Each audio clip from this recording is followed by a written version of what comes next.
Efésios capítulo 1, verso 3. Efésios 1, verso 3. Foi onde a gente parou no domingo passado. Eu vou fazer a leitura do 3 ao 6. Então, uma oração. Hoje está um pouco mais vazio, mas é compreensível, né? Vitória do Flamengo, tem muito flamenguista na igreja. Deve ter muita gente dormindo, descansando. Então tá, Efésios 1, verso 3 ao 6. Começa dizendo assim: Bendito seja o Deus e Pai de nosso Senhor Jesus Cristo, que nos abençoou com todas as bênçãos espirituais nas regiões celestiais em Cristo. Esse foi o verso que nós vimos no domingo passado. Falamos bastante sobre ele. Então, continuando. Antes da fundação do mundo, Deus nos escolheu nele para sermos santos e irrepreensíveis diante dele. Em amor, nos predestinou para ele, para sermos adotados como seus filhos, por meio de Jesus Cristo, segundo o propósito de sua vontade, para louvor da glória de sua graça, que ele nos concedeu gratuitamente no amado. Vamos orar. Pai Santo, nós louvamos o teu nome, Senhor, bendizemos e agradecemos por mais um dia do Senhor, mais um domingo em que já começamos logo cedo estudando a sua palavra, Senhor. Nós pedimos que a sua palavra hoje caia como um orvalho, Senhor, em nosso coração. Que a sua palavra venha como uma luz, como um alimento, e que a gente saia dessa aula edificados e entre no culto, Senhor, exultando e aguardando naquela expectativa de ouvir a tua palavra também mais uma vez, de adorar juntos a uma só voz e de termos um domingo na sua presença, Senhor. Nós pedimos que o Senhor guarde aqueles que não puderam comparecer, que o Senhor os guarde do mal, os livre de todo mal. Nós pedimos que o Senhor abençoe a nossa igreja, que nos últimos anos tem perseverado nesse trabalho, que tem visto a sua mão sobre esse trabalho, Senhor, e o número de membros aumentar. Então somos muito gratos por isso. Pedimos também perdão pelos nossos pecados, pelas nossas falhas, Senhor. Sabemos que o Senhor é misericordioso, perdoador e que o Senhor tem compaixão de nós. E por isso nós contamos, Senhor, sempre com a sua misericórdia, muito mais do que qualquer justiça da nossa parte, Senhor. Nós confiamos unicamente na sua misericórdia. Assim nós oramos, Senhor, em nome de Jesus. Amém. Então, eu vou retomar a partir do verso 4, pois o verso 3 a gente já viu no domingo passado. No verso 4, eu também já fiz uma boa introdução a ele. Se vocês estão lembrados, o verso 4 vai falar sobre a doutrina da predestinação e da eleição. Essa doutrina que ensina que Deus tem um povo e que Jesus veio e resgatou e morreu por esse povo. E que esse povo ele foi constituído não com base em algum tipo de mérito que existia nele, ou com base em alguma coisa especial que havia nessas pessoas e não em outras. A Bíblia anula essa possibilidade. Esse povo, de acordo com as Escrituras, ele foi eleito pela vontade de Deus. E isso é a doutrina que nós chamamos de eleição ou predestinação. Se vocês devem lembrar, se vocês estiverem lembrados, a Marilza até levantou uma questão sobre uma interpretação da eleição dessa doutrina e que ela entendia como razoável, como equilibrada, no domingo passado. E foi de que Deus havia previsto ou antevisto os que haveriam de se converter. E por isso ele foi e salvou esses. E a Marilza falou que isso parecia razoável. Eu expliquei para ela que essa seria a interpretação arminiana, uma interpretação que surgiu por volta do século XVI, XVII, e que é uma interpretação muito diferente daquela que nós temos na nossa igreja, pois nós somos daquela linha teológica chamada de calvinista, aquela linha teológica que concorda com Calvino, com Lutero, com Agostinho e muitos outros, na interpretação sobre a eleição, sobre a salvação. E que interpretação seria essa? De que Deus não escolheu os que haveriam de ser salvos porque ele previu quem haveria de ter fé ou não, mas que ele escolheu de acordo com a sua soberana vontade e sem nenhum mérito visto em quem quer que seja. Todo ser humano se encontra ou se encontrava na mesma situação. E Deus, ao contemplar isso, resolveu escolher alguns. Aí alguém poderia perguntar: o que acontece com os outros? Por que os outros não se converteram? Porque a Bíblia diz que esses outros não vão ser salvos. E a resposta bíblica é de que Deus vai lidar com eles com justiça. A alguns ele derrama sua misericórdia, e a outros ele vai agir com justiça. Então essa é basicamente a doutrina da eleição. E eu estou sendo bem, franco e honesto quanto a ela, porque essa é uma epístola que não permite que eu me esquive dessa doutrina, porque nós vamos ver essa doutrina em toda parte. Ela já começa nesse início do verso 4 e a gente vai ver em muitos outros versos do capítulo 1 e todos os demais capítulos. Então é importante a gente já abordar essa epístola logo no início, eh, com esse desejo de não se esquivar das doutrinas que nós encontramos nas cartas e no Novo Testamento como um todo. Por exemplo, se você for estudar as doutrinas que Jesus ensinou, e se você quiser se esquivar de doutrina da eleição, por exemplo, ou a doutrina do inferno, coisas do tipo, você vai ter muito problema, porque Jesus falou muito sobre a eleição, falou muito sobre o reino dos céus e falou muito sobre o inferno. Então tem coisas que nós devemos, por assim dizer, encarar com honestidade, com coragem e compreender que são partes centrais do evangelho. São ensinos elementares e basilares e que também constituem o fundamento do evangelho. Sem essas doutrinas, o evangelho desmorona. Ele não existe. E é por isso que, na nossa igreja, desejando manter a fidelidade a tudo aquilo que Jesus ensinou, que os profetas ensinaram, que os apóstolos ensinaram, nós também vamos manter fidelidade a essas doutrinas, e concordando com eles de que a eleição, ela tem o seu fundamento na escolha soberana de Deus. É ele quem salva, né. Então, fazendo essa mera recapitulação da semana passada, a gente fez uma introdução, sobre o verso 4, em que o apóstolo Paulo diz que antes da fundação do mundo, uma declaração impressionante, antes da criação da terra, Paulo diz que Deus já tinha em sua mente o seu povo. Deus escolheu, diz o apóstolo Paulo, nos escolheu nele, para sermos santos e irrepreensíveis diante dele. Essa é uma informação fantástica. O apóstolo Paulo está dizendo que a eleição, ela não é somente o fundamento da salvação, mas ela também é o fundamento da santificação.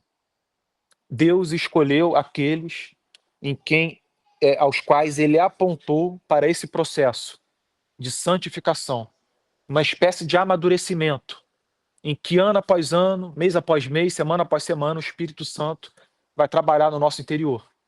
Trabalhar para quê, Pedro? Trabalhar para nos transformar cada vez mais próximos do Senhor Jesus. É uma espécie de molde. É realmente a metáfora do olheiro e do barro, eu acho que é muito boa nessas horas. É Deus nos moldando. É Ele pegando o barro e fazendo o vaso segundo a sua escolha. E o apóstolo Paulo diz que o desejo dele é de que nós sejamos santos e irrepreensíveis. E ele vai lutar para isso. Ele vai trabalhar para isso. E isso é algo maravilhoso, porque Paulo não está falando aqui sobre uma espécie de vida moralmente rigorosa, sabe, ascética, de pessoas que vão para o topo de uma montanha e vivem num monastério, distantes da sociedade. Não é isso.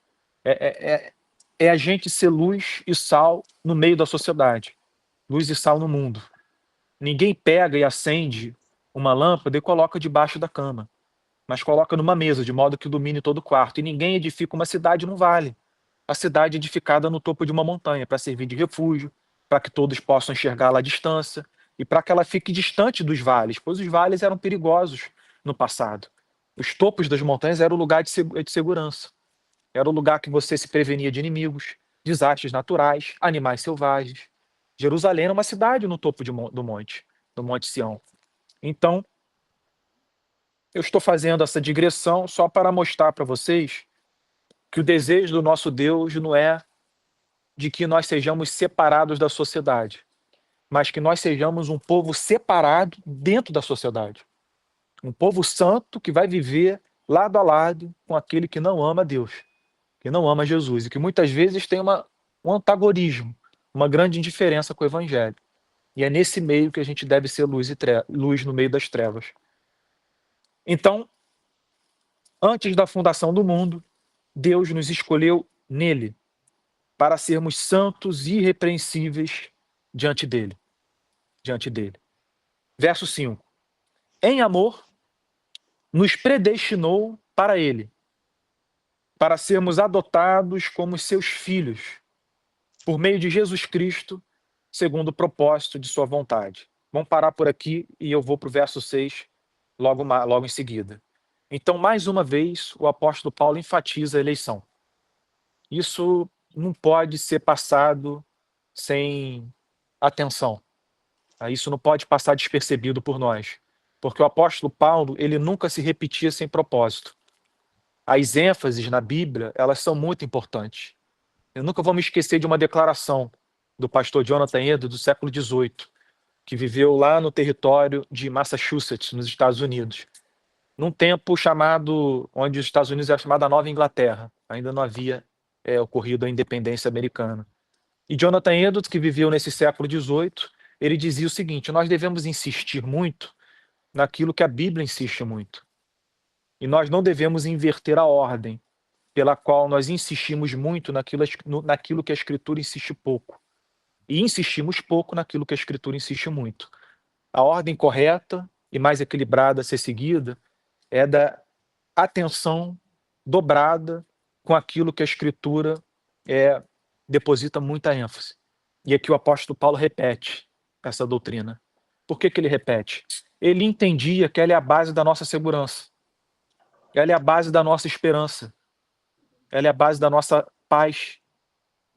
Porque é a concepção de que Deus nos elegeu, apesar do que nós somos, que gera mais conforto, alegria, sentimento de arrependimento, de indignidade, pois nós não merecemos.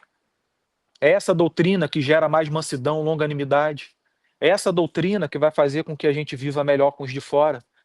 Porque caso você entenda o oposto, caso você entenda que Deus o escolheu por causa de algo que existe em você, é muito provável que você se veja como superior às outras pessoas. É muito provável.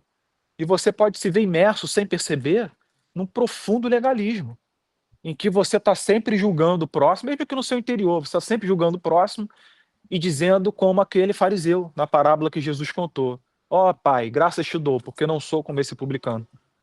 Jejuo 2 vezes por semana, dou meus dízimos. Estou distante da vida desse publicano.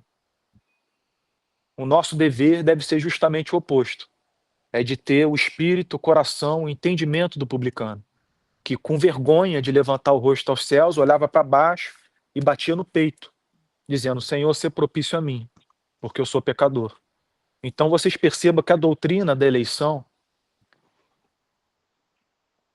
em cujo fundamento nós entendemos que Deus nos escolheu apesar do que nós somos, é a doutrina que mais gera um comportamento manso, de um coração contrito, de um espírito reservado, por assim dizer, que não vai se impor ao próximo e que vai vê-lo como igual.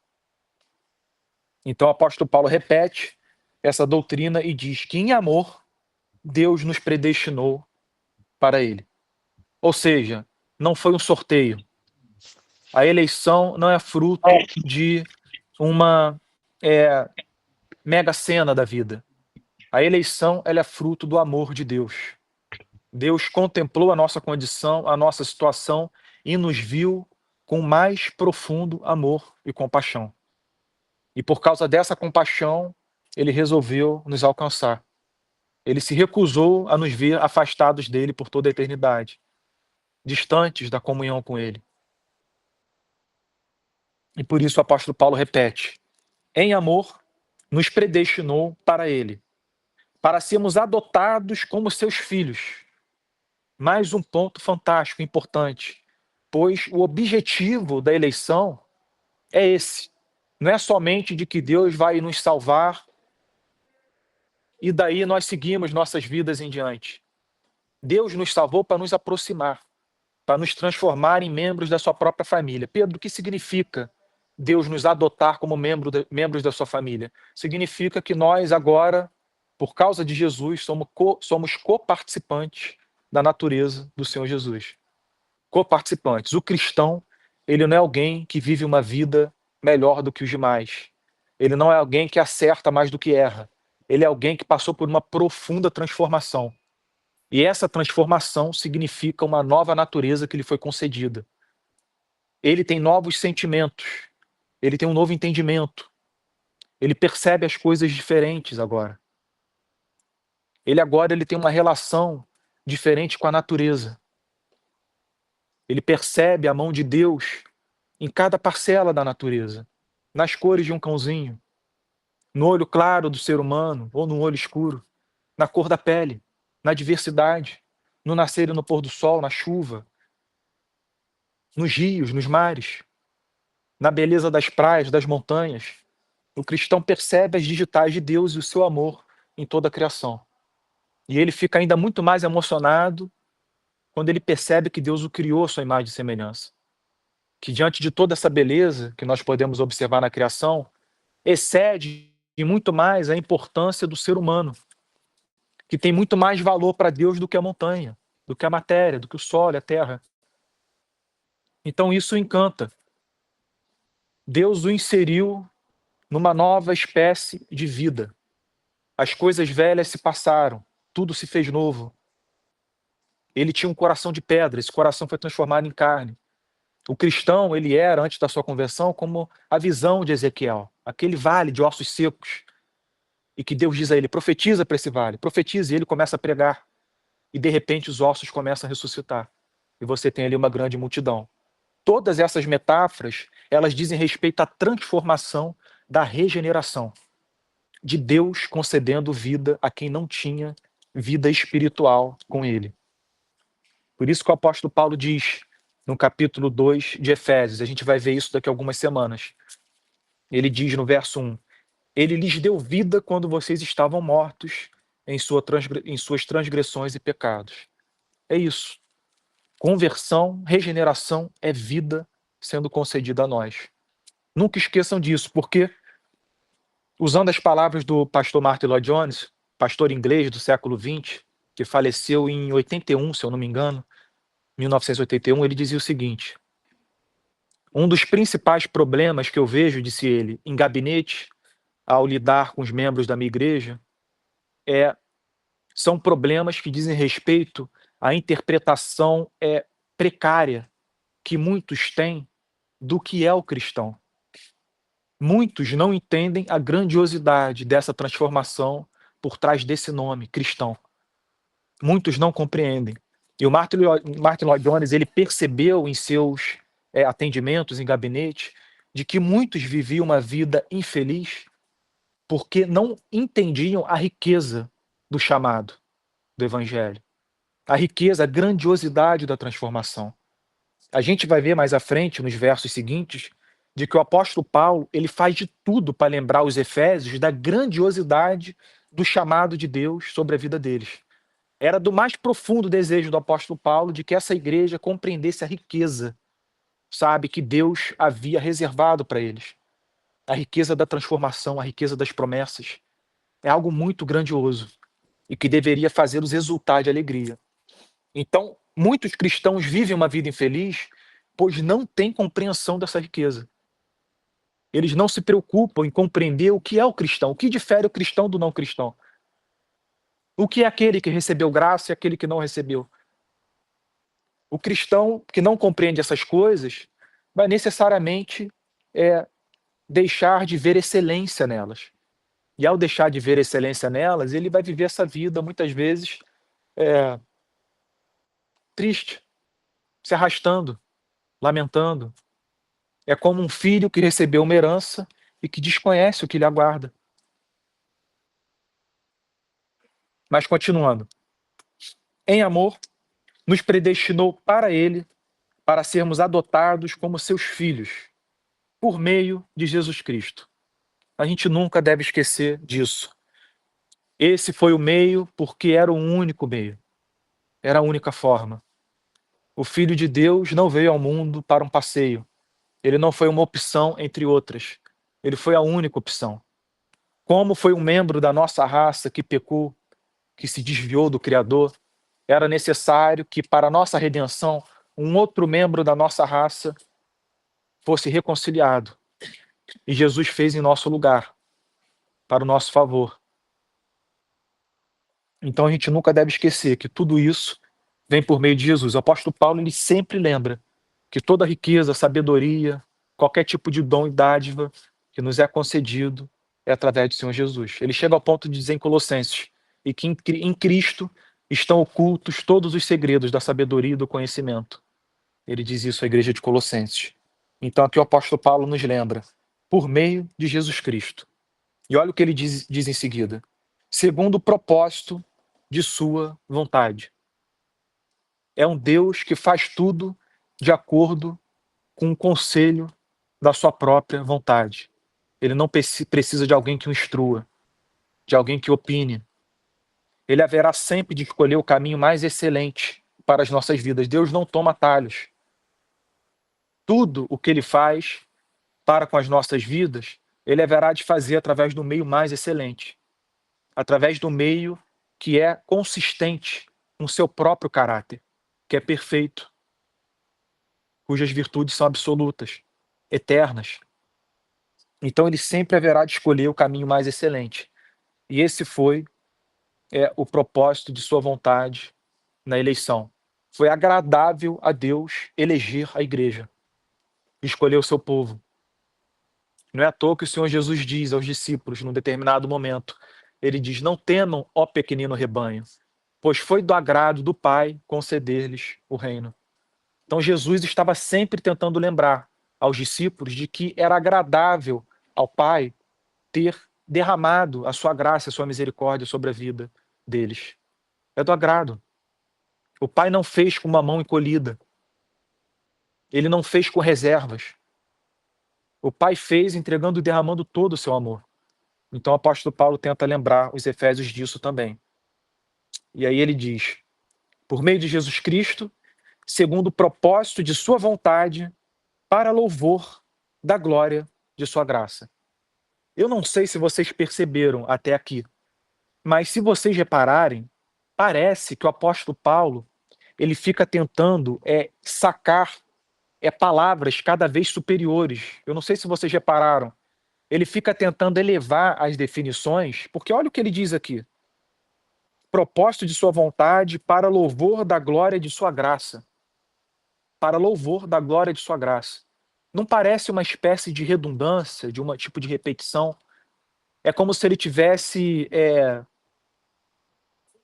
insistindo na mesma glória.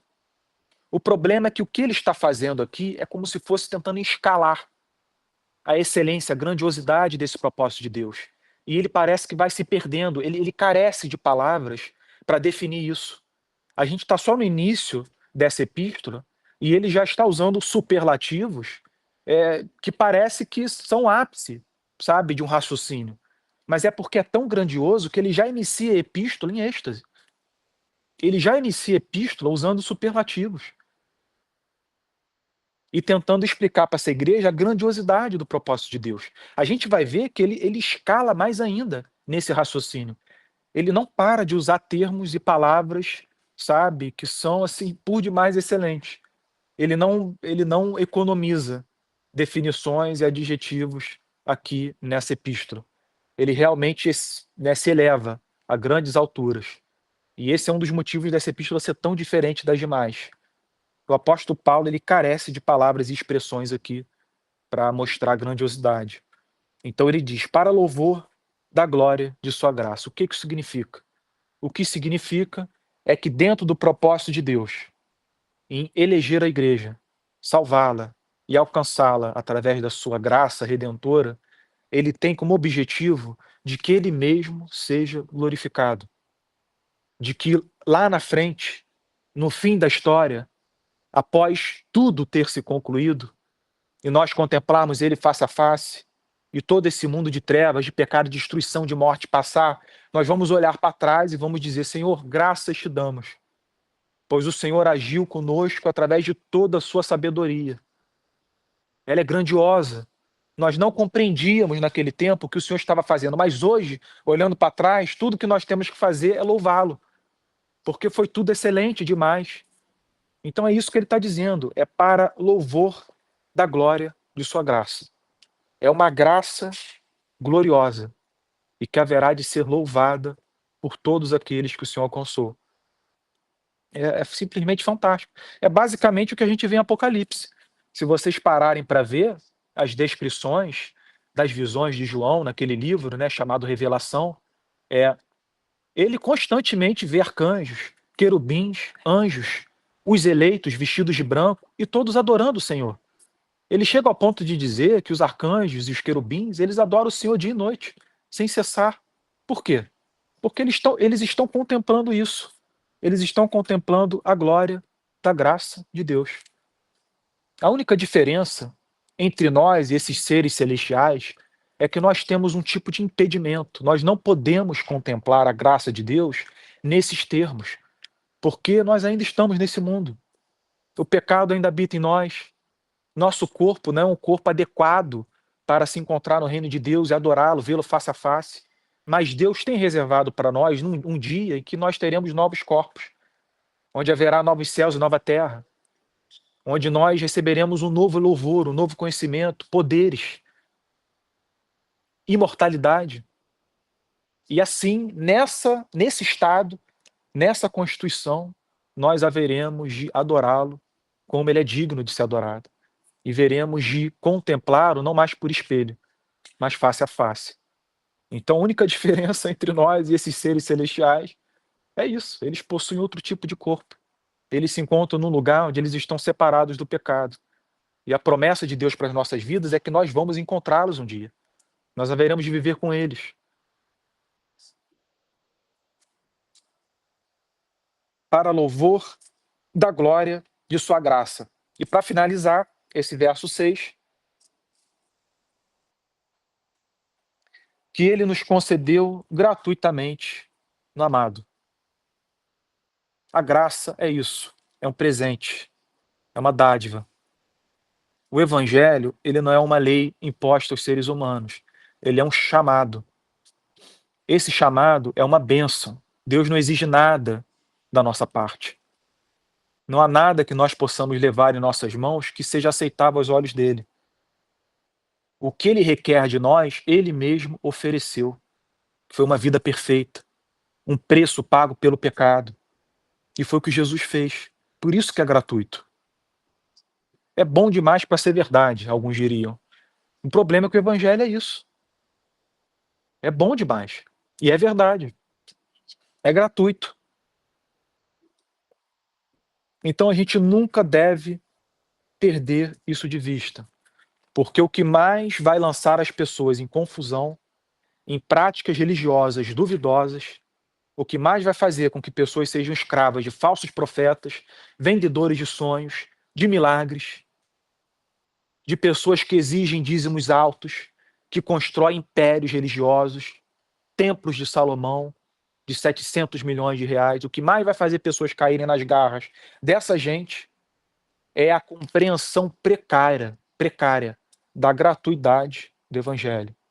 Elas acham que algo tem que ser dado, algo tem que ser entregue por elas. E Deus está dizendo: eu não quero nada de vocês. Eu sou ofertante. Eu propus o sacrifício. Eu que reconciliei vocês comigo. E essa é a glória do evangelho. E qualquer pregador que tente afastar a igreja disso vai ter que prestar contas a Deus. Um dia. Qualquer um. E o nosso país está cheio de gente assim. Cheio. Irmãos, as pessoas são escravas. Elas são escravas do serviço. Elas são escravas do domingo. Elas têm o pastor em tão alta estima, uma figura tão afastada delas, que qualquer palavra que sai da boca dele, elas aceitam. Sem nenhum critério. Sem nenhum sentimento crítico. Sem ponderação, sem reflexão. Porque essa imagem do pastor, como boca de Deus, como profeta de Deus, colou em muitas igrejas no país. E o que sai da boca desses homens é aceito pela congregação. Isso é muita bobagem. É gente que impressiona os outros revelando nome de parente, CPF, falando algo sobre o seu passado, que ninguém sabe se é verdade ou não, coisas ridículas. O que é você revelar CPF, nome de alguém, diante da grandiosidade do que a gente está lendo aqui hoje? Pastores que privam a igreja do contato com essa doutrina. Em vez disso, vendem sonhos, milagres, dizem que a igreja vai enriquecer, são verdadeiros mercenários.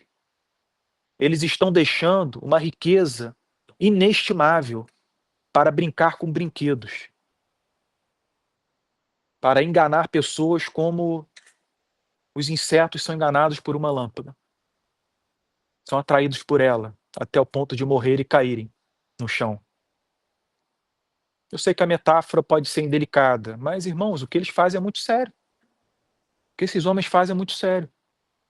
E a gente tem que sempre lembrar de que ele nos concedeu gratuitamente no amado. No amado. Eu careço de tempo hoje para a gente entrar nesse termo, o amado, com A maiúsculo. A partir desse ponto, verso 7 em diante, o apóstolo Paulo vai redirecionar o foco do seu raciocínio para o Senhor Jesus. A partir do verso 3, ele começou a falar do Pai. Bendito seja Deus e Pai de nosso Senhor Jesus Cristo. Quando ele chega no verso 7, ele começa a falar sobre o Senhor Jesus. E depois, mais à frente, no verso 13, ele vai começar a falar sobre o Espírito Santo. É a doutrina inteira da Trindade nesses versos iniciais de Efésios. É algo maravilhoso. E eu careço de tempo, eu não vou nem entrar. Eu vou deixar para a semana que vem, que a gente vai ver o que o apóstolo Paulo tem a dizer sobre o amado, com A maiúsculo. Por que com A maiúsculo? Porque é aquele que o Pai ama. É o seu bem de maior valor. A história da raça humana, a história da criação de céus e da terra, não tem como protagonismo o ser humano, os anjos, os arcanjos, os seres celestiais. É o Senhor Jesus. Ele tem a preeminência em tudo, porque ele é digno. E fará bem para as nossas almas se nós reconhecermos isso. A plenitude, ela reside exclusivamente nisso, pois tudo foi criado por meio de Jesus e sem ele nada veio à existência. E tudo subsiste pela palavra do seu poder. Então, quanto mais nós entendermos todas as eras, as gerações, a história da humanidade, tendo como protagonista o Senhor Jesus, mais fácil nós viveremos essa vida. Quanto mais nós entendemos que nós não somos os protagonistas e mais glória atribuímos a Cristo, melhor nós viveremos. Esse é o segredo. É a gente parar de se preocupar conosco e pensar em Jesus. A Bíblia faz isso o tempo inteiro. O problema é que a gente quer se colocar no centro. A queda no Éden foi por causa disso. Adão e Eva queriam se colocar no centro. A queda veio por causa disso. E a reconciliação, ela deve nos restabelecer nessa comunhão em que o Filho de Deus é o nosso bem de maior valor. Ele é o amado para o Pai e ele é o amado também para nós. A gente vai ver muita coisa ainda nos próximos versos e é simplesmente fantástico, gente. É fantástico.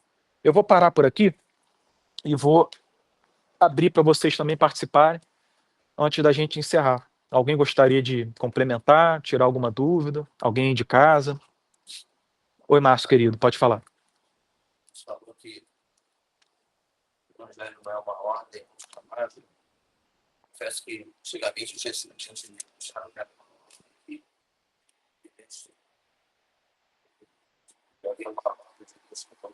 isso, mandamento dele, aí agora eu estou entendendo que o chamado do Senhor segue por amor, que só quem realmente é convertido sentido significado faz sentido falar sempre. Sim, sim, exatamente. A nossa relação com o chamado de Deus e com a lei de Deus deve ser de que a lei, ela não é o fundamento do chamado, mas ela é um meio para a gente ver a nossa necessidade do chamado. Porque Deus, ele deu a lei, ele deu os 10 mandamentos. E todos os seres humanos devem ou deveriam viver de acordo com esses mandamentos. Só que como isso não é possível, os mandamentos foram dados por Deus com outra finalidade. Não da perfeita obediência, pois isso é impossível, mas para que através da reflexão sobre a lei, nós compreendêssemos a nossa distância, a nossa necessidade. A lei, ela é o diagnóstico da nossa doença. É isso que ela é. A lei, ela é aquilo que nos leva a buscar o remédio. Ela não é o remédio, mas ela mostra a excelência do remédio, né? E é isso que a lei é.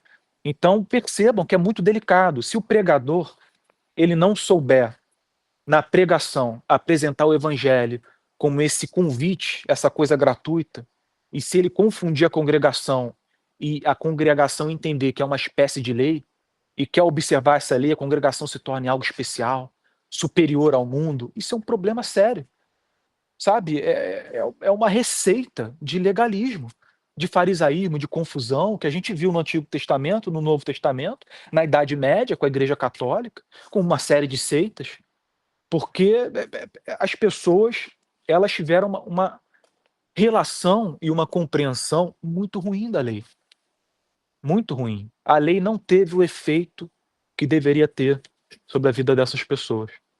Em vez de convencê-las de pecado, convenceu-as da sua justiça. E aí que está o problema. A lei não foi dada para nos convencer da nossa justiça, mas sim da nossa iniquidade. E é quando o ser humano tem esse tipo de relação com a lei que ele frutifica, sabe? Que ele se vê como indigno, que ele se vê carente de misericórdia, e isso vai gerar mansidão, longanimidade, sabe? É isso que gerou em Isaías aquela reação dele quando ele contemplou a glória de Deus. Ele falou: ai de mim, pois eu sou um homem de lábios impuros, eu vivo num povo de lábios impuros e eu vi a glória do Senhor. Foi esse tipo de relação que o apóstolo Pedro teve com Jesus. Quando Jesus mandou ele jogar a rede no outro lado, depois de uma noite inteira sem pescar nada, Pedro joga a rede, pega um monte de peixe e cai diante de Jesus de joelhos e diz: Senhor, se afasta de mim, porque eu sou pecador. Foi esse também o sentimento de Daniel, quando o anjo Gabriel se aproximou dele e disse: Daniel, eu ouvi a sua oração. E assim que você começou a orar, o Pai mandou que eu viesse aqui. E o que eu tenho a dizer é que você é muito amado. Daniel cai de joelhos diante do anjo. O anjo toca nele e fala: não se ajoelhe diante de mim. Sabe? É o sentimento de indignidade presente em todos, sabe? Em todas as situações dos servos de Deus na Bíblia, e servas de Deus, porque Maria, por que que Maria caiu aos pés de Jesus? Chorou diante dos pés dele, limpou os pés dele com as lágrimas, enxugou com os cabelos. Sentimento de indignidade diante do amor de Deus. Por que que ela quebrou o vaso de alabastro, gastou aquele perfume caríssimo e ungiu ele? Dignidade. É o sentimento de que não merece aquele amor e aquele amor é dado gratuitamente. Então percebam que esse é o tipo de reação saudável. Esse tipo de reação. É esse sentimento que a igreja carece. E esse sentimento de justiça, sabe, de guerreiro, de você destruir as ideologias, subjugar todo mundo, sabe, vencer, ter vitória no campo legislativo, conquistar o Congresso, transformar uma nação numa nação cristã, isso não vale nada. Deus não precisa disso. Deus não precisa disso. Se nós não proclamarmos o evangelho, as pedras vão clamar. Ele não precisa de ninguém. Então, nesse sentido, Márcio, hoje, mais do que nunca, a igreja deveria tomar cuidado de não transformar o evangelho em lei e resgatar essa concepção de que é algo gratuito, livre, e de que a gente não merece, né? Alguém mais gostaria de participar antes da gente finalizar?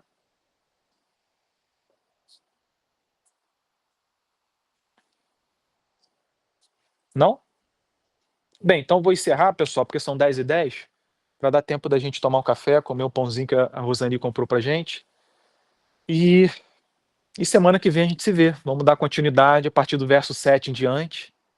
E se Deus quiser, vai ser uma benção essa BD, como eu creio que já tem sido. Pai amado, muito obrigado, Senhor, por mais uma escola bíblica. Muito obrigado pelo contato com a sua doutrina. Pedimos que essa doutrina crie raízes e frutos em nossas vidas, Senhor.